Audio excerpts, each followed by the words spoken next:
তাআলা জানায় দেই বান্দারা শুকনা কাপড় নিয়ে ঘর থেকে বের হইলা মাঠে যায় দোয়া করলা তাওবা করলা আমি আল্লাহ শুকনা কাপড়কে রহমতের বৃষ্টির দ্বারা ভিজাইয়া তোমারে ঘরে ফিরাইয়া দে। তাহলে বায়ান আমার ওই বান্দা যায় বলে হুজুর কুয়ার মধ্যে পানি নাই কি আমল করব বলেন না। হাসানে বসরি ডাক দেয়া বলে যাও ইস্তিগফারের আমল করো। তৃতীয় ব্যক্তি আসে বলে হুজুর আমার সম্পদের ভিতরে বড় ক্ষতি নুকসান, কি করব আমার সম্পদের বড় প্রয়োজন। এবার আল্লাহর বান্দা বলে যাও যাও ইস্তিগফারের আমল করো। 4 নম্বর ব্যক্তি আসিয়া বলে হুজুর আমার সম্পদ হারায় গেছে, কি করব বলে ইস্তিগফারের আমল করো। সবাই চলে গেছে, সবার সমস্যা 4 জনের 4টা, কিন্তু ওষুধ মাত্র একটা ইস্তিগফার। আল্লাহর বান্দা হাসানে বসরির খাদেম ডাক দিয়ে বলে হুজুর বুঝলাম না 4 জনের 4 সমস্যা, সবক দিলেন সবাইকে আমল, একটা ইস্তিগফারের ব্যাপার কি? হাসানে বসরি ডাক দিয়ে বলে শোনো আমি বলি না, আমার মাওলা কোরআনে জানায় দিছে ফাকুল তুস্তাগফিরু রাব্বাকুম ইন্নাহু কানা গাফফারা। আমার বান্দা তারা যদি আমার কাছে গুনাহ করার পরে ইস্তিগফার করতে পারে, তাওবার মতো তাওবা যদি করতে পারে, আমি আল্লাহ গুনাহ মাফ করিয়া দেই। গুনাহ নাই মানে বান্দা বড় পবিত্র, আমি আল্লাহ তখন বান্দাকে যা বান্দার প্রয়োজন আমি আল্লাহ তাই দান করি। আল্লাহ কোরআনে জানা দেয় যখন মাগফিরাত বান্দা পাওয়া যায় তখন বান্দার যত চাহাত আমি আল্লাহ আসমান থেকে বান্দার পুরা করিয়া দে। এবার আপনাদের মাঝে আমার জিজ্ঞাসা, এতক্ষণের আলোচনার দ্বারা বুঝতে হবে জিন্দেগির ভিতরে গুনাহ আছে কিনা আমি জানি না আপনাদের, তবে আমি অদম, আমার জিন্দেগিতে গুনার অভাব নাই। ভাইরা আমার এত গুনাহ করেছি মাওলা, যদি হিসাব নেই জাহান্নামের লাকড়ি। আমি আওয়াজ দিয়ে আপনাদের কাছে শুনতে চাই, মাওলারে শোনাইয়া বলেন না আপনাদের জিন্দেগির ভিতরে গুনাহ আছে না নাই? আসতে বললেন কেন? মাওলা না বললেও জানে, তবে স্বীকার করলে মাওলা বড় খুশি। অপরাধ করেছে ছাত্র, মাস্টার ডাক দিয়া বলে অপরাধ করেছ? ছাত্র ডাক দিয়া বলে হ্যাঁ করে ফেলেছি, ভুল করেছি। মাস্টার ডাক দিয়া বলে ঠিক আছে যাও, স্বীকার করেছো তাই মাফ করে দিলাম। আল্লাহ তাআলা কয় আমার বান্দা যদি গুনাহ করার পরে স্বীকার করে আমি আল্লাহ বড় খুশি হয়ে যাই। এই জন্য আওয়াজ দিয়া বলেন না গুনাহ আছে না নাই? আরো জোরে বলেন আসেনি? এই ছাত্রীটার বিয়ে হয়ে গেল, স্বামীটা মারা গেল, একটা সন্তান গর্ভে রাইখা যখন স্বামীটা মারা গেল, এই মহিলার সন্তান হওয়ার পরে দেখে সন্তানটা হলো ছেলে। আল্লাহর বান্দি নিয়ত করে আমি আর বিয়ে করব না, আমার সন্তানকে দ্বীনের জন্য কবুল করাইব। আল্লাহর কাছে দোয়া করে আমি মানুষের মতো মানুষ করব, আলেম বানাবো, যেন আল্লাহর কাছে বলতে পারি মালিক আমার সন্তানের উসিলাই তুমি আমারেও মাফ করে দাও। এই জন্য বান্দি আর বিয়ে করে নাই, সন্তানকে লেখাপড়া করাই, মক্তবে পাঠাই। আল্লাহর এই বান্দাটা বড় হয়ে গেল, যুবক হয়ে গেল, মা বড় মানুষ বানাইবার জন্য শহরে পাঠাইয়া দিল। আমার দিকে তাকান, এই যুবকটা শহরে যাইয়া মায়ের কথা ভুলে গেল, বাবা নাই তাও ভুলে গেল। শহরের ছেলেদের সাথে যুবকটার আড্ডা হয়ে গেল, আস্তে আস্তে নেশায় পড়ে গেল, খারাপ হয়ে গেল। আল্লাহর বান্দা খারাপ হইতে হইতে নেশার সাথে জড়িত হয়ে গেল। হঠাৎ একদিন এমন অসুস্থ, ডাক্তারের কাছে যাই। ডাক্তার এবার ডাক দেয়া বলে যুবক রে তোমার তো বড় সমস্যা। কি সমস্যা? তুমি নেশাগ্রস্ত হয়ে গেছো, তোমার ভিতরে রোগ বাসা বাঁধতেছে, তুমি এই জন্য নেশার কাজটা ছেড়ে দাও। ভালো করে বুঝেন, মদের কাজটা ছেড়ে দাও। আল্লাহর বান্দা এই যুবক চিন্তা করলো আমি ভুল করেছি। মায়ের কাছে আইসা, বাড়িতে আইসা বলে মা গো তোমার কথা আমি রাখি নাই, আমি নষ্ট হয়ে গেছি গো মা। ও মা, আমি নষ্ট হয়ে গেছি মা, আমি নেশায় জড়িত হয়ে গেছি, খারাপ বন্ধুদের সাথে আমার সম্পর্ক। মা ডাক দিয়া বলে, সন্তান, তোর জন্য অল্প বয়সে স্বামী হারাইলাম, আর বিয়ে করি নাই।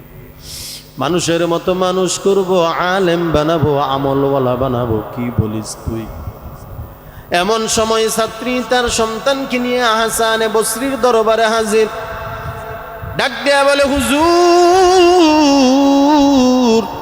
আমার ছেলেটা নষ্ট হয়ে যাচ্ছে, একটু আমার ছেলেটারে সবক দেয়া দেন, তাওবা পড়ায়া দেন, একটু নসিহত করে দেন। হাসানে বসরি তাওবা পড়াইয়া বলে, নামাজ ছাড়বা না, এইভাবে চলবা। আল্লাহর বান্দি সন্তানকে নিয়ে আসলেন, বুঝাইয়া আবার শহরে পাঠাইয়া দিলেন। আবার যাইয়া খারাপ বন্ধুদের সাথে আড্ডা হয়ে গেল, আবার মদের নেশায় জড়িত হয়ে গেল। কিছুদিন পরে আবার ডাক্তারের কাছে হাজির। ডাক্তারে ডাক দিয়া বলে, ও যুবক, তোমার বাড়িতে কে আছে তারে খবর লাগাও। যুবকটা চিঠি লেখে, মা ডাক্তারের কাছে হাজির। ডাক্তার ডাক দিয়া বলে, মা, আপনার সন্তান? বলে, হ্যাঁ। বলে, এদিকে আসেন, আপনার সন্তান মদ খাইতে খাইতে তার লিভারটাকে নষ্ট করে ফেলেছে, আমরা অপারেশন করতে পারবো না, এমন একটা অবস্থা হয়ে গেছে, রে বাড়ি নিয়ে যানগে, সময় বেশি নাই। মায়ের কান্না দেখার কেউ নাই, সন্তানটাও কান্না করে, মাও কান্না করে। বাড়িতে যখন নিয়ে আসছে, ভালো করে শুনেন, মা ডাক দিয়া বলে, সন্তান, বাবা হারাইছে কবে, তুই দেখোস নাই? আমি মা এত কষ্ট করলাম, আমার কেউ নাই, কি করলি? আমি মা কেউ জাহান্নামী বানাইনি, নিজেও জাহান্নামী হয়ে গেলি। মা কান্না করে, সন্তানও কান্না করে, সন্তানের শক্তি নাই, এবার উঠতে পারে না। এবার ডাক দিয়া বলে, মাগো, আমি তো অনেক অন্যায় করেছি, মাফ করে দাও গো মা, তবে একটা আবদার তোমার কাছে। তুমি যেই হুজুরের কাছে নিয়ে গেছিলা, তোমার হুজুর আরেকবার যদি যাইতা গো মা, হুজুরে যদি নিয়ে আসতা, মরণের আগে আমারে তাওবা পড়াইয়া দিত। সুবহানাল্লাহ পড়ে। আল্লাহর বান্দি কই, ঠিক আছে মা, তুমি থাকো, আমি গেলাম উস্তাদের কাছে। তকদিরে নাই, উস্তাদের কাছে গেছে। উস্তাদ দুপুরের পরে খানা খায় আরাম করে, দরজাটা লাগানো। এই মহিলাটা যাইয়া দরজার ভিতরে আওয়াজ দেয়, কে? ডাক দিয়া বলে, হুজুর, আমি আপনার ছাত্রী। বলে, কেন? হুজুর, যদি একটু আমার বাসায় যাইতে, আমার ছেলেটার অবস্থা ভালো না, একটু যদি তাওবা পড়ায়া দিতেন, আমার সন্তান বলতেছে। ডাক দিয়া বলে, না, তোমার সন্তানকে নসিহত করেছি, ভালো হয় নাই, তাওবা করেছি, তাও ভালো হয় নাই, তাওবা পড়াইছি, ভালো হয় না, এবার আমি যাইতে পারবো না, তুমি চলে যাও। মা নিরাশ হয়ে চলে আসছে। দরজা খুলিয়া যখন মা ঘরের ভিতরে ঢুকে, সন্তান শোয়া অবস্থায় একটু তাকাইয়া দেখে মা বড় একা। মাকে ডাক দিয়া বলে, মা গো, কই তোমার উস্তাদ? মা ডাক দিয়া বলে, সন্তান, জীবনে কি করলি? একজন মানুষ তোর কাছে তাওবা পড়াইতে আসতে চাই না। মাও কান্না করে, সন্তানও কান্না করে, আসমানটা ভেঙ্গে মায়ের মাথায় পড়ে গেল। এই সন্তান যদি মারা যায়, আমি কি নিয়ে থাকবো? মায়ের দুঃখ দেখার কেউ নাই। একটু পরে সন্তান কান্না করে করে করে করে ডাক দিয়া বলে, মা, এদিকে আসো গো মা, আমি তোমাকে দুইটা ওসিয়ত করিয়া যাই, তুমি দুইটা ওসিয়ত পালন করবা নাকি? বলো না রে মা। মা ডাক দিয়া বলে, কি তোর ওসিয়ত রে বাবা? এমন সময় সন্তান ডাক দিয়া বলে, মাগো, আমার এক নাম্বার ওসিয়ত হলো, আমার সময় বেশি নাই রে মা, আমি মারা যাওয়ার পর আমার গলার মধ্যে তোমার ওড়নাটা লাগাইয়া আমার লাশটারে তুমি কুকুরের মতো এলাকার বাড়ি বাড়ি ঘুরাইবা। মা ডাক দিয়া বলে, সাবধান, আর বলবি না রে সন্তান। ডাক দিয়া সন্তান বলে, মা পায়ে ধরি শুনো, আমি তো এমন হয়ে গেলাম, আমি এত অন্যায় করেছি, আমি জাহান্নামের লাকড়ি, জাহান্নামের আসামি। আমার মতো যুবকের কুকুরের মতো আমার মূল্যায়ন নাই, এই জন্য তুমি আমারে ঘুরে ঘুরে ঘুরাইবা গলায় রশি লাগাইয়া। এলাকার মানুষ জিজ্ঞাসা করবে, সন্তানের মা কি ব্যাপার, নিজের সন্তানকে কেন এমন করে তুমি ঘুরাও?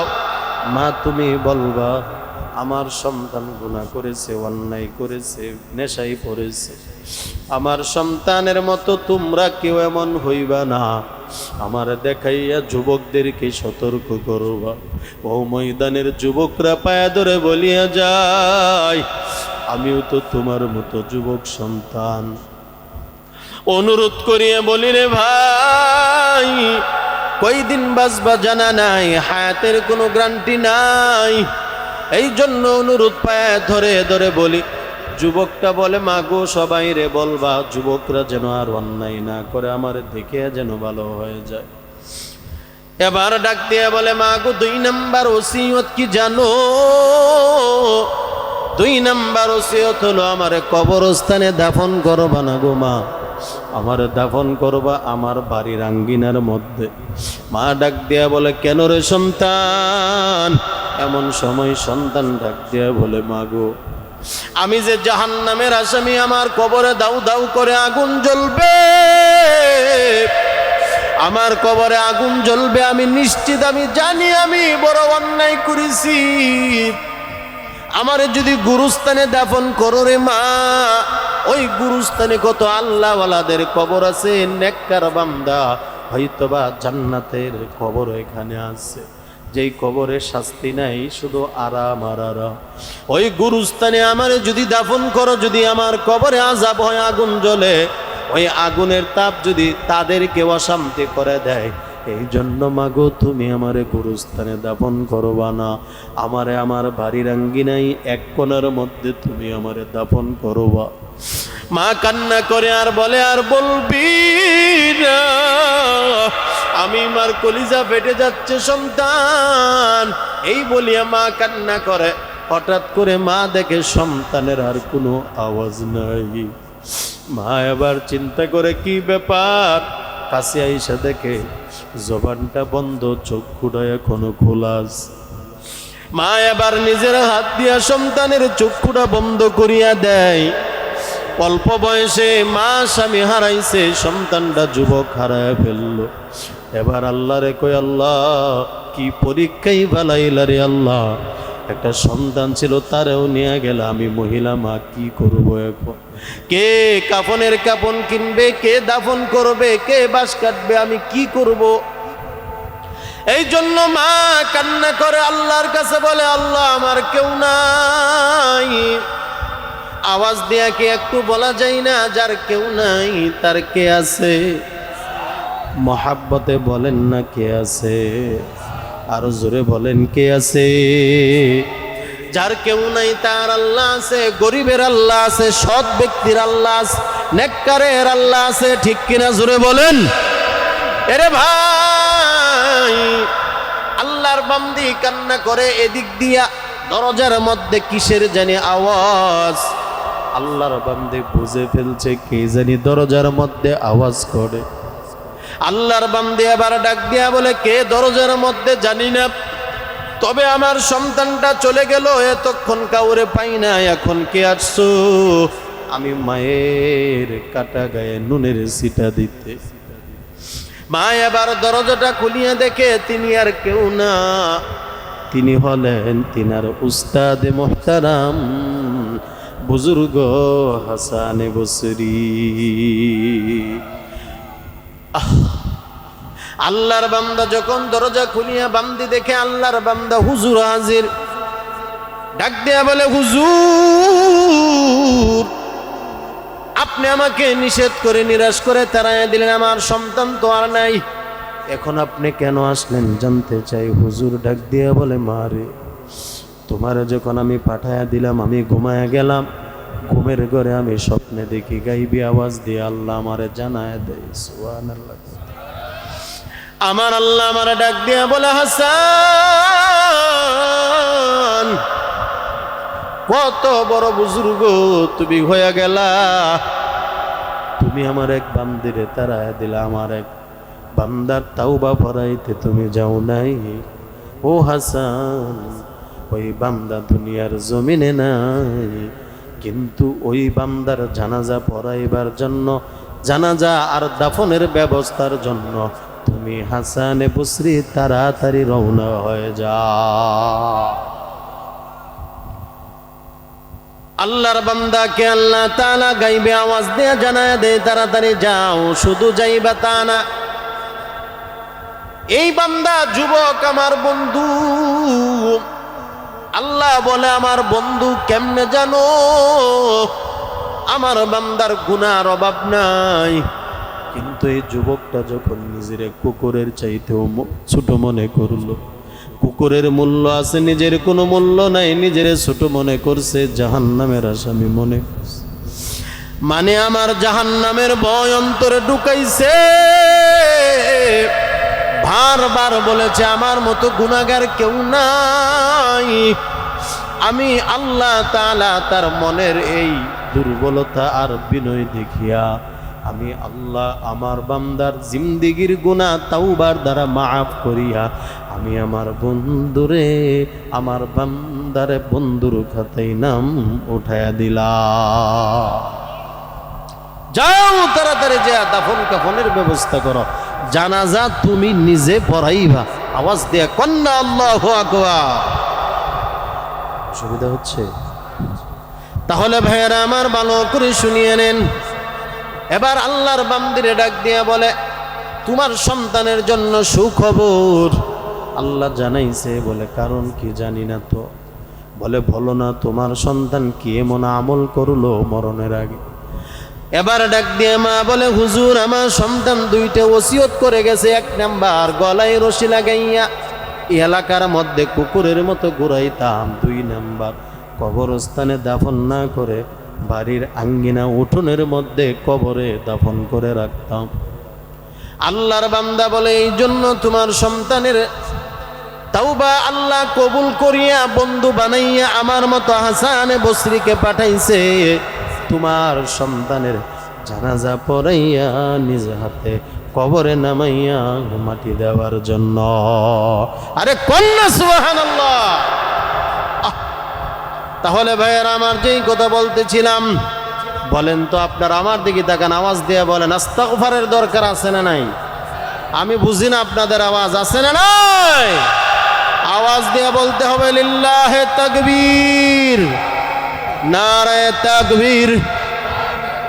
আমাদের আজকের প্রধান মেহমান, প্রখ্যাত মুফাসসির কুরআন, আন্তর্জাতিক খ্যাতিসম্পন্ন মুফাসসির, যার বয়ান বিশেষ করে মাইমান সিংহের মানুষ চাতক পাখির মতো বসে বসে রাত 3টা পর্যন্ত শুনে আল্লাহ এমন ভয়েস, এমন কণ্ঠ, এমন মায়া দান করেছেন কণ্ঠে।